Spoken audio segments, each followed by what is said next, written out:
रविवार को ऑफिस को छुट्टी क्यों होती है और भारत में किस व्यक्ति ने हमें रविवार की छुट्टी दिलाई? जिस महान व्यक्ति के कारण हमें संडे की छुट्टी मिली है उस व्यक्ति का नाम है नारायण मेघाजी लोखंडे। लेकिन संडे की छुट्टी के पीछे उनका उद्देश्य क्या था? उस टाइम लोग 7 दिन काम करते थे, तो ऐसे में उनका मानना था कि हम परिवार के लिए 7 दिन काम कर रहे हैं, लेकिन समाज की जो समस्या है उनके लिए हमें एक दिन तो देना चाहिए। तो 1881 में अंग्रेजों के सामने उन्होंने संडे की छुट्टी का प्रस्ताव रखा, लेकिन अंग्रेजों ने उसे मना कर दिया। उसके बाद उन्होंने आंदोलन किया और ये आंदोलन दिन ब दिन बढ़ता चला गया और बाद में अंग्रेज सरकार को झुककर 1889 में इस प्रस्ताव को अनुमति देनी पड़ी। तो यह है संडे की ऑफिस छुट्टी के पीछे का इतिहास, और जिस व्यक्ति ने हमें ये छुट्टी दिलाई उनके बारे में सबको पता तो होना ही चाहिए।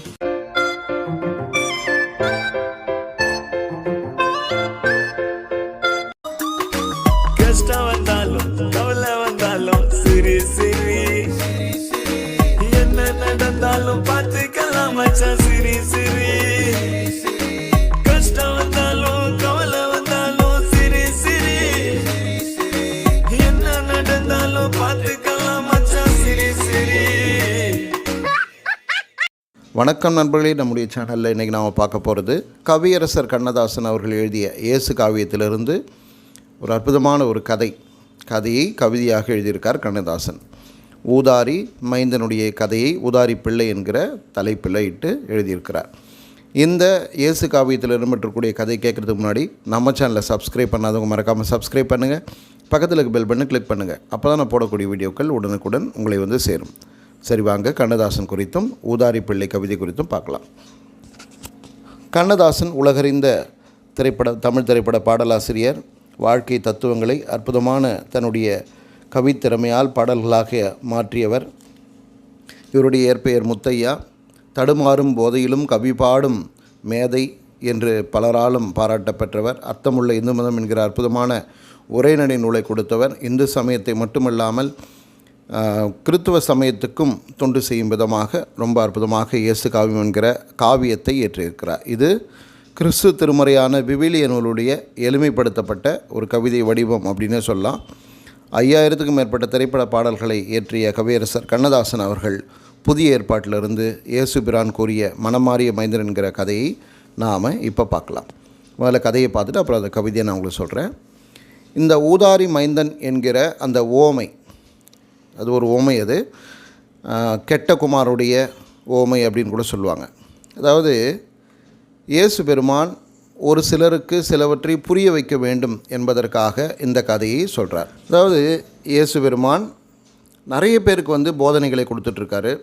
அதில் அந்த காலத்தில் இருந்த சமூகத்தால் ஒடுக்கப்பட்ட பாவம் செஞ்ச நிறைய பேர் வந்து அந்த இயேசு பெருமானுடைய அந்த போதனைகளை கேட்டுட்ருக்காங்க.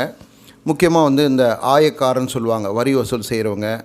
அதே மாதிரி பாவிகள்னால் அந்த காலத்தில் கொடிய வியாதிகளால் பாதிக்கப்பட்டவங்க. பாவம் பண்ணால் தான் வந்து அந்த மாதிரிலாம் பாதிப்பு வரும் அப்படின்னு சொல்லி அந்த காலத்து நம்பிக்கை.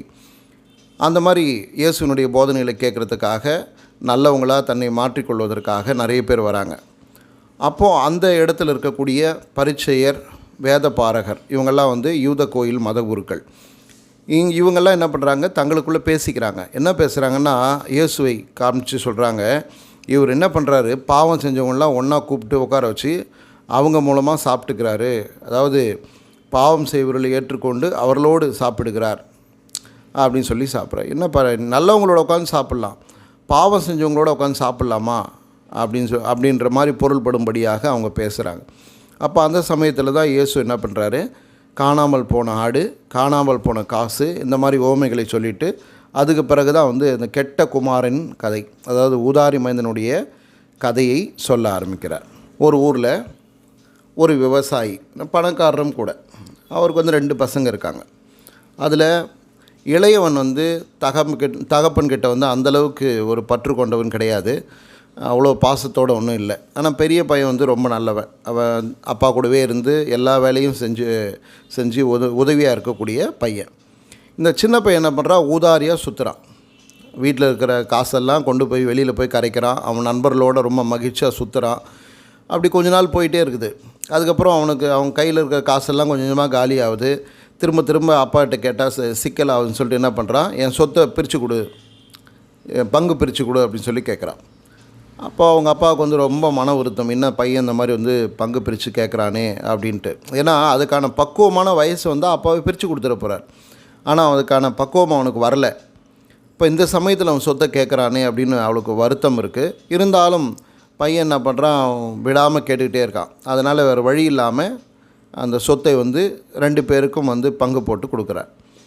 அப்போ பெரிய பையன் அப்பா கூடவே இருந்துட்டு அந்த நிலத்தை பார்த்துட்டு அங்கேயே இருக்கான்.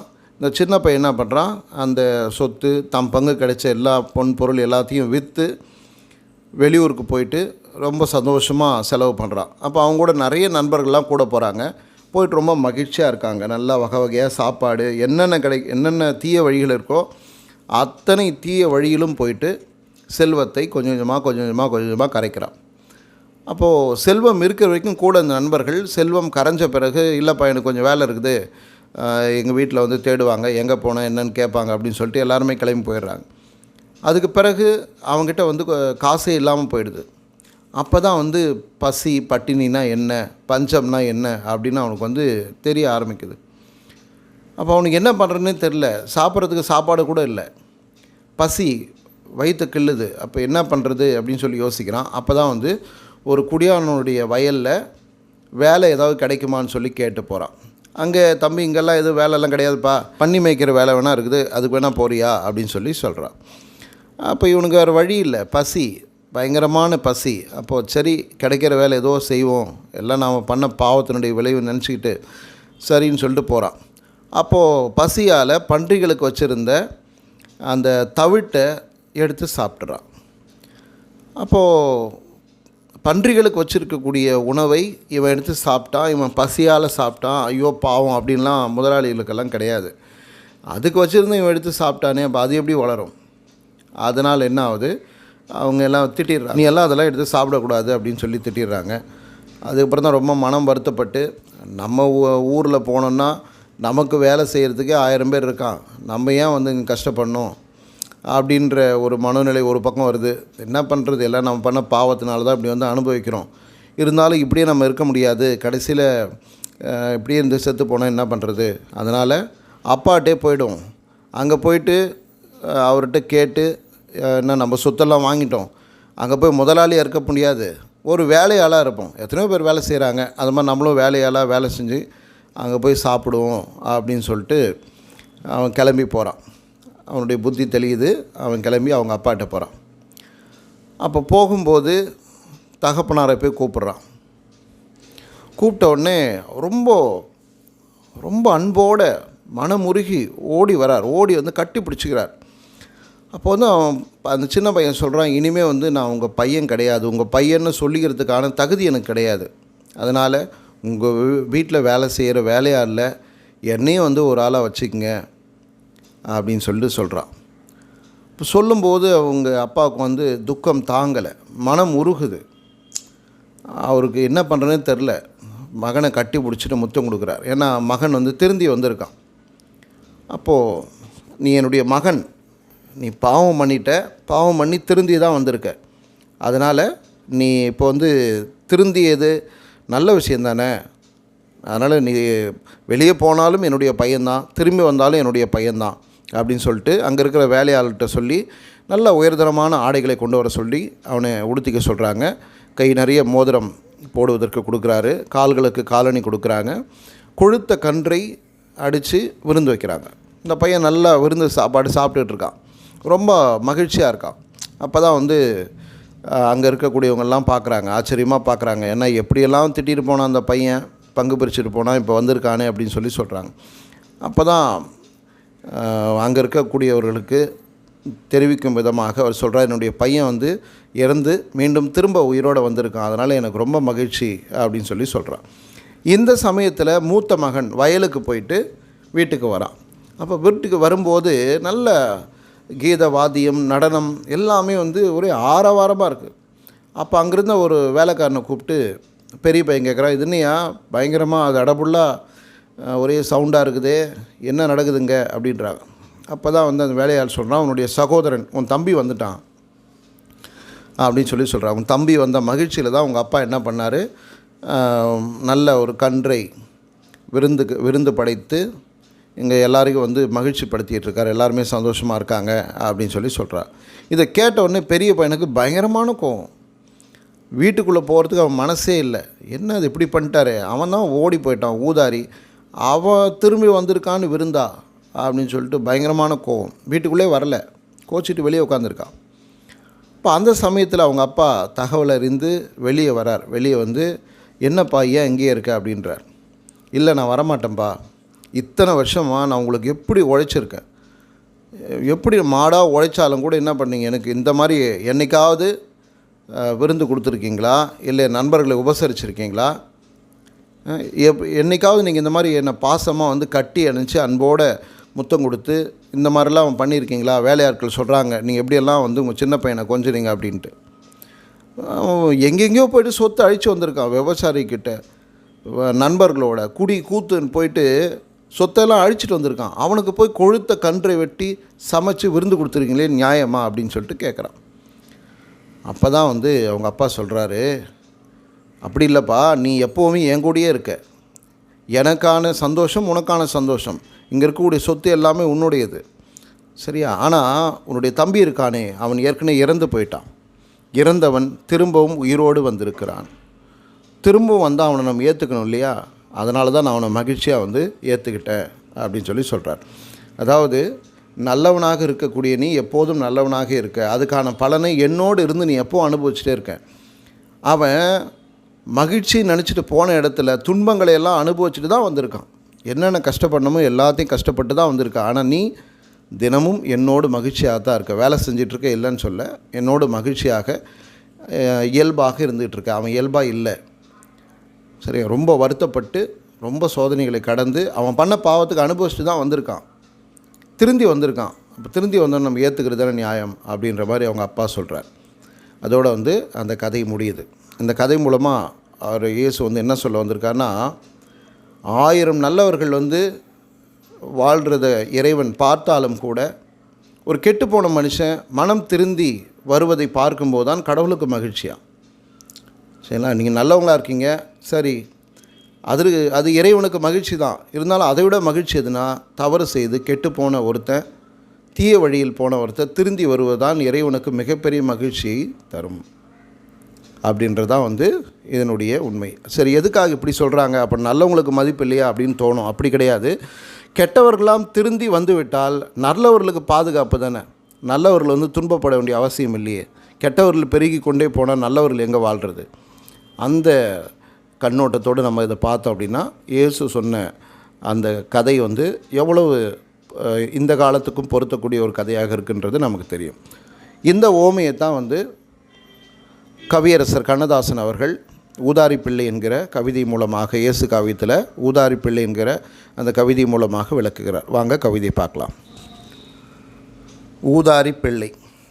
ஒரு தந்தை, இரு மக்கள், ஊர் முழுதும் சொத்து, ஒரு பிள்ளை அவர்களிலே மணியான முத்து, சிறு பையன் ஊதாரி தேராத நெத்து, தீராத மழையினிலே கரையேறும் வித்து, தன்பாகம் வேண்டுமென தந்தையிடம் கேட்டான், தந்தையவன் மொழி கேட்டு சரிபாதி தந்தான், தந்தானே அல்லாது தாளாது துடித்தான், தன் பிள்ளை வாழட்டும் என்றே தான் கொடுத்தான், குருட்டு மகன் தன் சொத்தை குறைந்த விலை விற்று கொண்டாடி வெளிநாட்டில் கும்மாளமிட்டான், பொருட்பெண்டீர் மதுவென்று போன வழி சென்று பொருள் தேய்ந்து புகழ் தேய்ந்து தெருவினிலே நின்றார், அந்நாட்டில் பெரும்பஞ்சம் அவ்வேளை சூழ அறியாத இளமைந்தன் அலைந்தானே வாழ, தன்னாட்டு மனிதனம் ஒருவேளை தேட தந்தானே ஒருவேளை பன்றிகளோடு ஆட, பன்றிக்கு தருகின்ற உணவே தன் உணவு, பாவிக்கு நாளெல்லாம் தந்தையின் கனவு, அந்நேரம் தெளிந்து கான் அவனுடைய அறிவு, அப்பாவின்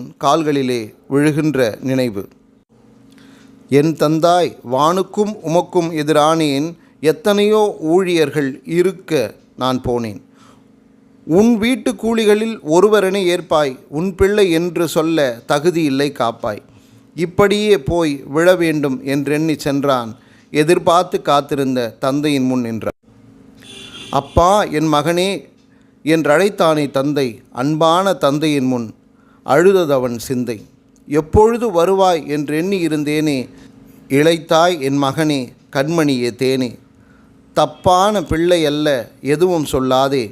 சந்தர்ப்பம் செய்த சதி வருவாய் இப்போதே. யாரெங்கே பணியால் வா, பட்டாடை நகைகள் அத்தனையும் அணியுங்கள், அலங்கார வகைகள். பேர் சொல்லும் மகனுக்கு பெருங்கன்றின் கரிகள் பிழையாமல் செய்யுங்கள் விரைவில் என்று சொன்னான். மாலையிலே மூத்த மகன் மனைக்கு வரும்போது மனையினிலே சங்கீதம் நடன வகை 100. சாலையிலே நின்றபடி ஏன் சத்தம் என்றான். தம்பி இன்று வந்தார் என்று ஒருவன் சொன்னான். ஆத்திரத்தில் வெளிப்புறமே மூத்த மகன் நின்றான். அப்போது தந்தையவன் அந்த இடம் வந்தான். சாத்திரத்தை மறந்தவனை தடபுடலாய் ஏற்றீர், சாப்பாடு நடனமென ஏற்றுகிறீர் போற்றீர். உங்களுடன் இருந்தவரை நான் என்ன கண்டேன், ஒரு நாளும் எனக்கென்று விருந்து வகை உண்டா? கண்கலங்கி மூத்த மகன் இவ்வாறு சொல்ல, கனிவோடு தந்தையவன் மறுவார்த்தை சொன்னான். என்னோடு என்றும் நீ இருப்பவன்தானே என்றோ. என் செல்வம் என்னாலும் உன்னுடையது அன்றோ. உன் தம்பி இறந்து பின் உயிர் பெற்று வந்தான், உண்மையிலே மறுபிறவி அதற்காக செய்தேன் என்று முடிக்கிறார் கவியரசர் கண்ணதாசன். ஒருத்தர் தவறு செஞ்சு மீண்டு வருவது இறந்து போய் மீண்டும் பிறந்து வருவதற்கு சமம் என்று இந்த கவிதையில் கண்ணதாசன் அவர்கள் இயேசுவுடைய அந்த கருத்தை கவிதையாக படைத்திருக்கிறார். இந்த கவிதை உங்களுக்கு பிடிச்சிருக்குன்னு நினைக்கிறேன். இது பிடிச்சுன்னா மறக்காமல் லைக் பண்ணுங்கள், ஷேர் பண்ணுங்கள், கமெண்ட் பண்ணுங்கள். இது போல் இன்னும் நிறைய இலக்கியங்களை படிப்பதற்கு கேட்பதற்கு நம்முடைய சேனலில் போய்ட்டு இருக்கிற வீடியோக்களை பாருங்கள். நன்றி நண்பர்களே. இன்னொரு நல்ல வீடியோவில் உங்களை சந்திக்கிறேன்.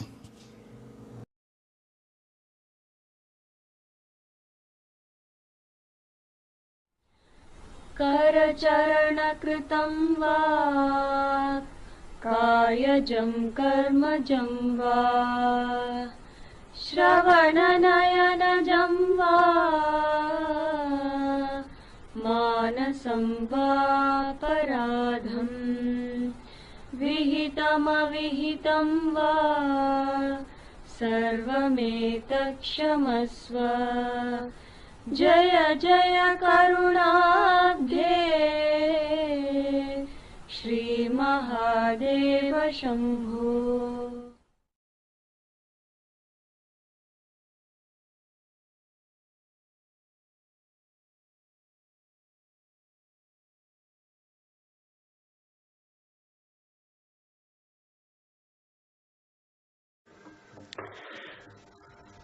ஒரு கதை இருக்கு. ஒரு மலை, பெரிய மலை, பாறை, 3 தவளைங்க அது ஏறி போனோம். 3 தவளைங்க ஏறி போனோம். கம்ப்ளீட் அங்கே தேன் ஊடி இருக்கும், பாம்பு இருக்கும், தேள் இருக்கும், பல்லு இருக்கும், எல்லாமே இருக்கும். போறது ரொம்ப கஷ்டம். கீழே எல்லா தவளைங்க சொல்றது, போகாத, அவ்வளவுதான், இங்க பாரு, அங்க மாட்டிக்கிறான் பாரு, அங்க பாம்பு குத்தும் பாரு, இங்க தேன் அடிக்கும் பாரு, இங்க விழுவான் பாரு அப்படின்னு கத்துட்டே இருக்கு. கீழே ஒரு 500 அடி வச்சுங்களேன். அந்த மலை 100 அடிக்கு போச்சு. ஒரு ஃப்ராக் வந்துருச்சு 100 அடி. இன்னும் ஒரு 300 அடி இன்னொரு ஃப்ராக் விழுந்துருச்சு. இன்னொன்னு போயிட்டே இருக்கு. எல்லாருக்கும் ஆச்சரியம், என்னடா போயிடுச்சு, அந்த மலையை தொட்டுடுச்சு. இதுக்கெல்லாம் ஷாக் ஆயிடுச்சு. எப்படியா போச்சு அது அப்படி கேட்டாங்க. என்ன ஒன்றும் கேட்காதா? அது காது கேட்காது.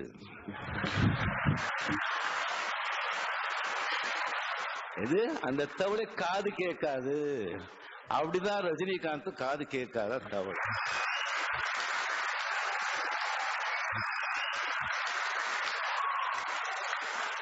இது எனக்கு என்னமோ ஞானோதயம் நான் கண்டுபிடிச்சது கிடையாது.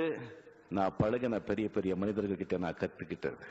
Sivaji sir, NTR sir, Rajkumar sir, இங்க உட்காந்துருக்காங்க பாருங்க, கலைஞர் சார், அவங்க எல்லாம் பிராக்டிஸ் பண்ணிட்டு இருக்கிறது. எது எடுத்துக்கணுமோ அதை எடுத்துருப்பாங்க, மிச்சது விட்டுடுவாங்க. போட்டாலும் சரி, தூற்றுனாலும் சரி. இல்லைன்னா அவ்வளவுதான், மனசு உடைஞ்சு முன்னுக்கு போக மாட்டோம். பினிஷ். பேசினவங்க பேசிட்டோம். வாழ்க்கையில சில சந்தர்ப்பங்கள்ல மனிதர்கள் மத்தியில பேச நம்ம செவடர்கள் ஆகணும். அப்போதான் நம்ம ஏதாவது சாதிக்க முடியும். இல்லைன்னா வாழ்க்கையை வீணா போயிடும். தேவனுக்கே மகிமை உண்டாவதாக. எந்த ஒரு கண்டுபிடிப்பும் கர்த்தருடைய சித்தமும் ஞானமும் இல்லாமல், அவருடைய திட்டமும் இல்லாமல் எந்த ஒரு மனிதனும் கண்டுபிடிக்கிறது இல்லை. கண்டுபிடித்த எல்லா கண்டுபிடிப்புகளும் மனிதனுக்கு தேவையான கண்டுபிடிப்புகள். ஆனால் அதை மனிதர்கள் எப்படி பயன்படுத்துகிறோம் என்பதில் அதிக கவனம் தேவைப்படுகிறது. காரணம், எடுத்துக்காட்டுக்கு சொல்கிறேன், நாம் தினமும் சமையல் செய்வதற்கு பயன்படுத்தும் ஒரு பொருள், முக்கியமான ஒரு பொருள், கூர்மையான ஒரு பொருள் கத்தி. அந்த கத்தியை வச்சு காய்கறிகளை வெட்டி சுவையான உணவையும் சமைத்து சாப்பிடலாம். அதே கத்தியை வைத்து தீய செயல்களையும் செய்யலாம். அப்படியாக ஒரு பொருள் தேவன் நமக்கு தருகிறார் என்றால் அதை எப்படி பயன்படுத்த வேண்டும் என்ற முழு அதிகாரமும் நமக்கு தந்து விடுகிறார். அதை நல்லதுக்கு மட்டுமே பயன்படுத்துவது மிகவும் நல்லது, கர்த்தருடைய பார்வைக்கும் செம்மையானதாய் தோன்றும். நான் இன்று சொல்ல போகின்ற செய்தி, செல்போன் கண்டுபிடிப்பதற்கு முன்னர் தகவல் தொடர்பு மிகவும் பின்தங்கி இருந்தோம். மனிதன் செல்போன் கண்டுபிடித்த பிறகு அமெரிக்காவில் இருந்தாலும் கூட ஏதோ பக்கத்து வீட்டிலே இருப்பது போல பேசிக்கொள்கிறோம். ஆனால் இதையும் தாண்டி நிறைய தீய செயல்களும் செல்போனில் அதிகம். மேலே சொன்ன மாதிரியே ஒரு பொருளை எடுத்து விட்டால் நல்லது கெட்டது இந்த உலகத்திலேயே இயேசு கிறிஸ்துவின் பரிசுத்த ஆவியும் இருக்கிறது. தள்ளப்பட்ட தீய சக்தியான சாத்தானும் இந்த உலகத்திலே வாசம் செய்கிறான். ஒரு வசனத்தை காண்போம். ஆதியாகமம் 3ஆம் அதிகாரம் 22ஆம் வசனம். பின்பு தேவனாகிய கர்த்தர், இதோ மனுஷன் நன்மை தீமை அறியத்தக்கவனாய் நம்மில் ஒருவரை போல ஆனான். வசனம் என்ன சொல்றதுன்னா, நல்லா உங்களுக்கு புரிஞ்சிருக்கும். ஒரு மனிதன் தேவனுடைய ஞானத்தினால் ஒரு பொருளை மனிதனுக்கு உபயோகமுள்ளாகதான் கண்டுபிடிச்சிட்டான். இன்னொரு மனிதன் சாத்தானால் ஏவப்பட்டு அந்த பொருள் மூலமா பாவத்தை எப்படி கொண்டு வரலான்னு திட்டம் போடுறான், சாத்தானின் ஏவுதலினால். இப்போது இருக்கும் செல்போனில் ஆபாசம் நிறைந்து காணப்படுகிறது. ஆபாசம் செல்போனில் தேடவே வேண்டாம். ஒரு ஆப்பை யூஸ் பண்ணிவிட்டு அதை க்ளோஸ் பண்ணாலோ ஓப்பன் பண்ணாலோ அட்வர்டைஸ்மெண்ட்டு வருது. அதுலேயே ஆபாசம் நிறைந்த படங்கள் வருது. செல்ஃபோன் எப்படி தான் யூஸ் பண்ணுறது, அதிலிருந்து நம்ம எப்படி தான் தப்பிக்கிறது என்ன நீங்கள் கேட்குறது எனக்கு புரியுது. அதை பற்றி இப்போ பார்ப்போம். ரோட்டில் போயிட்டு இருக்கும்போது ஒரு வால் போஸ்டர், அசிங்கமாக வால் போஸ்டர் நீங்கள் பார்த்துட்டீங்க. அது கண்ணுக்கு எதாச்சையாக பட்டுருச்சு. அது தவறு கிடையாது. அந்த போஸ்டரை திரும்பவும் போன இடத்துலேருந்து திரும்பவும் வந்து அந்த போஸ்டரை பார்த்தோன்னு சொன்னால் அதுதான் பாவம். இதுதான் கர்த்தருடைய பார்வைக்கு பாவமாக தோன்றுகிறது. அதுபோல் சாத்தான் செல்ஃபோனில் இந்த மாதிரியான விஷயங்களை கொண்டு வரும்போது எதிர்பாராத விதமாக எல்லாரும் யூஸ் பண்ணும்போது வரதான் செய்யும். அதை பார்த்துட்டு அதோட விட்டுடணும். இல்லை அந்த படத்துக்குள்ளே என்ன இருக்குதுன்னு தேடி நீங்கள் போனீங்கன்னா இது நரகத்துக்கு உங்களை கொண்டு போயிடும். இது சாத்தானுடைய ஒரு வலை. சாத்தான் செல்ஃபோனில் வலையை விரித்து வச்சிருக்கிறான். அதில் நம்ம ஆத்துமாக்களை வீணாகாமல் பார்த்துக்கிறது நமக்கு முக்கியமான நோக்கம். சரி, அதுக்கப்புறமா என்னவெல்லாம் செய்யக்கூடாது என்பதை பார்ப்போம். தேவையில்லாத செல்ஃபோனில் பேசக்கூடாது. தேவையான காரியங்களை மட்டுமே பேசுறது ரொம்ப நல்லதுங்க. ஒரு பழைய காலத்தை எடுத்துக்கிட்டோன்னா இன்லேண்ட் லெட்டரில் என்ன விஷயம் எழுத வேண்டுமோ அதை மட்டும் தான் எழுத முடியும். தேவையில்லாத காரியங்களை எழுதவே முடியாது. காரணம், அவ்வளோதான், அதில் லிமிட் இருக்கும். ஆனால் இப்போ செல்ஃபோனில் எவ்வளோ வேணாலும் பேச முடியுது. அதனால் தேவையில்லாத வாதங்கள், தேவையில்லாத பேச்சுக்கள், அரட்டை பேச்சுக்கள், இதை தவிர்ப்பது ரொம்ப ரொம்ப நல்லதுங்க. அதுக்கப்புறம் வாலிப பிள்ளைங்க சினிமா சாங்ஸை அதிகமாக கேட்குறீங்க. தயவு செய்து உங்கள் செல்ஃபோனில் ஒரு சினிமா சாங்ஸ் கூட நீங்கள் கேட்கக்கூடாது. அதை கேட்குறது மிகவும் கர்த்தருக்கு அருவருப்பான ஒரு செயல். தயவு செய்து ஒரு சினிமா பாடல் கூட நீங்கள் அதில் வச்சிக்காதீங்க. அப்படி ரிங்டோனாக வச்சா கூட அது கிறிஸ்தவ பாடலாக இருக்கட்டும், இல்லைனா வேறு ஏதாவது ஒரு மியூசிக்காக இருக்கட்டும். இப்போது யூடியூப் எடுத்துக்கிட்டிங்கன்னா நிறைய விஷயங்கள் அதில் நம்ம தகவலை தேடுறோம். நல்ல விஷயங்களும் அதில் கிடைக்குது, மிகவும் மோசமான விஷயங்களும் அதில் இருக்குது. அப்போது யூடியூப்பில் நம்ம சர்ச் பண்ணுறோன்னா முக்கியமான நல்ல தகவல்களை மட்டும் நம்ம பார்க்குறது மிகவும் நல்லது. ஃபேஸ்புக் நம்மளுடைய நேரத்தை அதிகமாக திருடுங்க.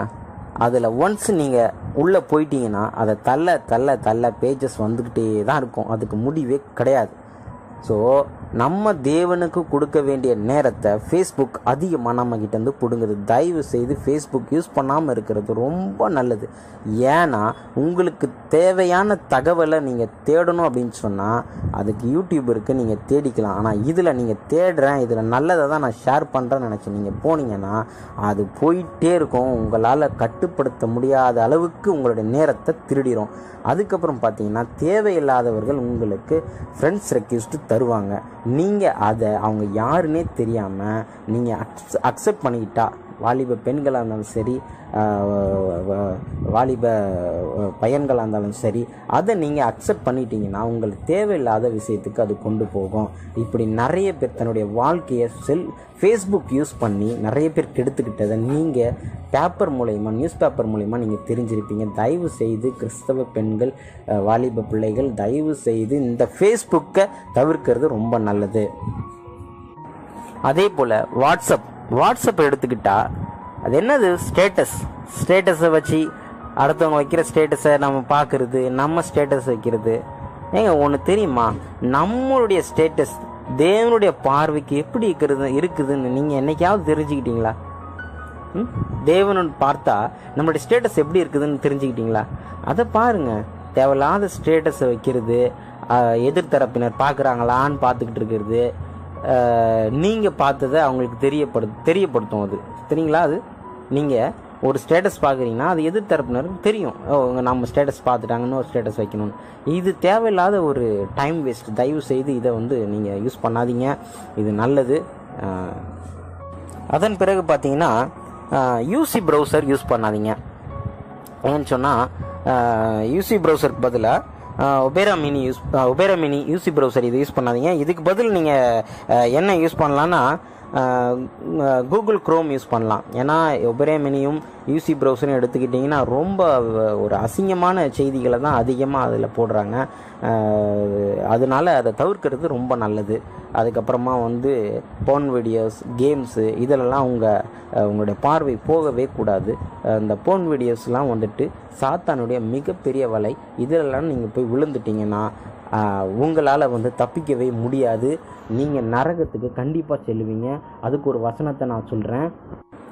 மத்தேயு 5ஆம் அதிகாரம் வசனம் 28, நான் உங்களுக்கு சொல்லுகிறேன், ஒரு ஸ்திரீயை இச்சையோடு பார்க்கிற எவனும் தன் இருதயத்தில் அவளுடைய விபச்சாரம் செய்தாயிற்று.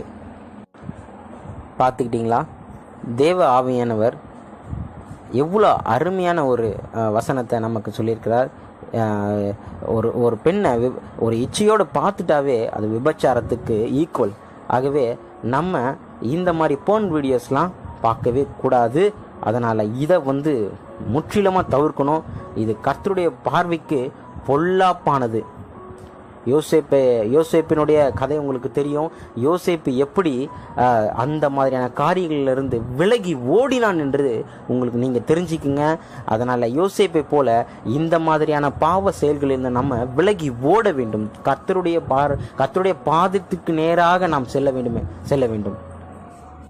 சரி, நம்ம இது வரைக்கும் என்னெல்லாம் செய்யக்கூடாதுன்றதை பார்த்தோம். இனி தேவனுடைய பார்வைக்கு அருமையானதாக இருக்கணும், நான் செல்ஃபோன் பயன்படுத்தி ஆகணும், தேவனுக்கு இது பிரியமான செயலாக இருக்கணும், நான் என்னென்ன பண்ணலான்னு நான் சொல்கிறேன், நீங்கள் தெரிஞ்சுக்கங்க. உங்கள் செல்ஃபோனில் அதிகமாக தேவனுடைய ஏவுதலால் ஏவப்பட்ட மனிதர்களுடைய பாடல்களை அதிகமாக கேளுங்க. ஜீசஸ் சாங்ஸ் அதிகமாக நீங்கள் கேளுங்க. நீங்கள் பிரயாணம் பண்ணும்போதும் சரி, நீங்கள் டைம் எனக்கு போகலை, எனக்கு போர் அடிக்குது அப்படின்னாலும் கர்த்தருடைய பாடலை அதிகமாக கேளுங்க. அது உங்கள் ஆவிக்குரிய வாழ்க்கையில் ஊக்கப்படுத்தும். அதன் பிறகு யூடியூப்பில் நிறைய தேவ மனிதர்கள் அருமையான கர்த்தருடைய வார்த்தைகளை பகிர்ந்து கொள்கிறாங்க. அதைகளையும் நீங்கள் கவனிக்க வேண்டும். அதுக்கப்புறம் பார்த்தீங்கன்னா நிறைய தேவ மனிதர்கள் தேவ வசனத்தை ஆராய்ச்சி செய்து அதை பற்றியதான நிறைய காணொளிகளை நீங்கள் யூடியூப்பில் பார்க்கலாம். அதையும் நீங்கள் பார்த்து உங்களுடைய ஆவியின் வளர்ச்சிக்கு இது உதவும். அதனால் அந்த மாதிரியான விஷயங்களை யூடியூப்பில் நீங்கள் தேடி பார்த்துக்குங்க. அதன் பிறகு கண்டிப்பாக எல்லாருடைய கிறிஸ்தவ நண்பர்களுடைய செல்ஃபோன்லேயும் இருக்க வேண்டியது பைபிள். அதில் பைபிள் படிக்கலாமா அப்படின்ற கருத்துக்கு நான் உள்ளே போகல. அதை பற்றி பேசணும்னு நிறைய இருக்குது. ஆனாலும் நமக்கு பைபிள் அதில் இருக்கிறது நல்லது. ஏதாவது ஒரு ரெஃபரன்ஸ் தேடணும், என்கிட்ட கையில் பைபிள் இல்லைன்னும் போது அந்த ஆப்பு நம்ம யூஸ் பண்ணுற மூலயமா நம்ம கர்த்தருடைய வேதத்தை நம்ம தெரிஞ்சிக்க முடியும். அதனால் கண்டிப்பாக அந்த ஒரு ஆப்பு நீங்கள் கண்டிப்பாக இன்ஸ்டால் பண்ணி வச்சுக்கோங்க. அது என்னைக்காவது ஒரு நாள் நீங்கள் கண்டிப்பாக ஓப்பன் பண்ணுவீங்க. நான் என்னைக்காவது ஒரு நாள்ன்றது தினமும் ஓப்பன் பண்ணி தான் ஆகணும், அதை படித்து தான் ஆகணும். ஆனாலும் என்னைக்காவது ஒரு நாள் நீங்கள் பிரயாணத்தில் இருக்கும்போது கையில் பைபிள் இல்லாத போது இந்த ஆப்பை நீங்கள் யூஸ் பண்ணுறது ரொம்ப நல்லது. அதன் பிறகு பார்த்தீங்கன்னா பைபிள் ஸ்டோரி, தமிழ் ஸ்டோரியே நிறைய இருக்குது. அந்த மாதிரி ஆப்களை டவுன்லோட் பண்ணிக்கோங்க. பண்ணிக்கிட்டு உங்கள் பிள்ளைகளுக்கு, வீட்டில் இருக்க பிள்ளைகளுக்கு அதை படித்து தேவனுடைய கதையை, தேவன் இந்த உலகத்துக்கு வந்தது, அவர் ஊழியத்தை பண்ணது, இந்த மாதிரியான கதைகள் எல்லாம் உங்கள் பிள்ளைகளுக்கு சொல்லிக் கொடுங்க. அந்த மாதிரி ஆப்களை டவுன்லோட் பண்ணிக்கோங்க. அதன் பிறகு சாங்ஸ் புக்கு, கர்த்தருடைய ஜீசஸ் சாங்ஸ் புக்கு, அதனுடைய ஆப்பும் நிறையா இருக்குது. அதுவும் நீங்கள் டவுன்லோட் பண்ணிக்கோங்க. நீங்கள் சும்மா இருக்கும்போதோ இல்லை நான் ஃப்ரீயாக இருக்கிறேன், எனக்கு ஏதாவது டைம் பாஸ் பண்ணணும் அப்படின்னும் போது அந்த பாடல்களை பாடுங்க. தேவனை துதிப்பது செம்மையானவர்களுக்கு தகும். அதனால் அந்த மாதிரி பாடல்களை அதிகமாக நீங்கள் பாடுங்க. எனக்கு பாடல் தெரியலையே, ஒரு பல்லவி மட்டும் தானே தெரியுது, அதுக்கு அடுத்து தெரியலையே அப்படின்னும் போது இந்த மாதிரி பாடல் புத்தகங்கள் ஆப்பில் இருக்குது. அந்த மாதிரி ஜீசஸ் புக்ஸ் ஆப் இருக்குது. அதை நீங்கள் டவுன்லோட் பண்ணிக்கிறது மூலமா இந்த மாதிரி பாடல்களை நீங்கள் பாடிக்க முடியும். அதன் பிறகு செல்ஃபோனில் அரட்டை பேச்சுகள், வீண் விவாத பேச்சுகள், சண்டைகள், சச்சரவுகள் இதெல்லாம் தயவு செய்து கூடாது. இது தேவனுக்கு பிரியமில்லாத செயல். ஆதியாகமம் 3ஆம் அதிகாரம் 22ஆம் வசனம். பின்பு தேவனாகிய கர்த்தர், இதோ மனுஷன் நன்மை தீமை அறியத்தக்கவனாய். அந்த வசனம் என்ன சொல்லுகிறதுன்னா, மனுஷன் நன்மை தீமை அறியத்தக்கவனாய் நம்ம இருக்கிறோம். அதனால் நன்மை எது தீமை எதுன்னு நம்ம அறிஞ்சிக்கிட்டு அதன்படி நம்ம செஞ்சோன்னா தேவனுக்கு பிரியமான செயலாக இருக்கும். தேவனுக்கே மகிமை உண்டாவதாக. ஆமேன்.